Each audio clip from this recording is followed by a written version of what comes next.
Good morning. It is a sunny, chilly morning. It's not too cold, guys. It hit -1, but only for about an hour. It was about 0 degrees last night for, I think, 6 hours, 5 hours, somewhere around there. Grass is frosted over. We see this all the time, guys, in the comments and forums and posts here, especially in the West Coast. People are saying, well, who's salting tonight? And some people are like, nah, I'm not salting. It's too warm. It might hit 0, but the ground's too warm and stuff like that. Yesterday was the second salting of the season. So last night was the second salting of the season. And yesterday's high was 11 degrees and it was projected to hit a low of 2 for some weather forecasts. Most were calling for 0 and one was calling for -1. We made the decision to salt. And it was interesting to see some of the comments and some of the posts saying, you know, depends what your contract says. And that's true. Definitely depends what your contract says, guys. We go by forecast. A lot of you guys go by what the actual temperature is. In my opinion, you're responding too late at that time, but that's just me. There is no right or wrong way to do it. In my opinion, there's pros and cons to both methods, and I do have videos on the methods that you can choose. But that's not really what this video is about. This video is about why did we salt and was it even needed?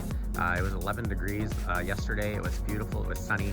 It only got down to 0 for most of the night. It did hit -1 for a brief moment this morning. Was it a justified salting? Well, locally on our Facebook groups, there were some posts made by residents that live in cities that we service saying, hey guys, be careful. The brine trucks didn't go out for the city and it's slippery out there.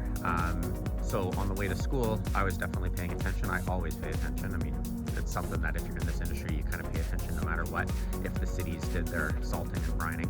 And sure enough, the cities did not. And there's ice crystals on the ground.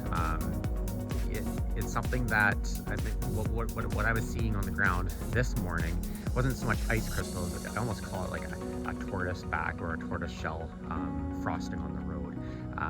It's not cracks in the road, guys. I zoom in at one point showing that it's not cracks. This is actually frost. It is slippery.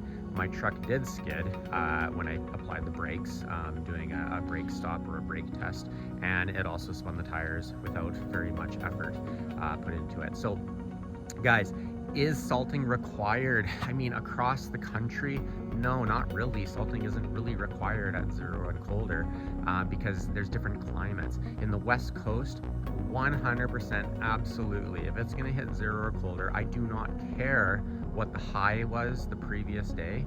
It doesn't matter, it's irrelevant. We live in a rainforest, we get frost like no other place. I'm not too sure if even I just walked to this road right here that I pulled over, if you're gonna be able to pick up any of the frosts or the tortoise shell type frosting that I'm talking about. I'm just at the road here, but we just get a different type of frosting than anywhere else. You really can't see it. I'm gonna turn around here. It's a little blotchy here, but not like the video that I showed. But the ground just gets moist. It doesn't matter. It didn't rain last night. It didn't snow last night. Nothing happened. But we just live in a rainforest and there's so much humid air around us that just ice forms. It can even form in positive temperatures. Right here, you're gonna see frost on wood. Guys, I always stay away from any wood decking or wood stairs at complexes because essentially you have to salt them at +4. It's insane in our area.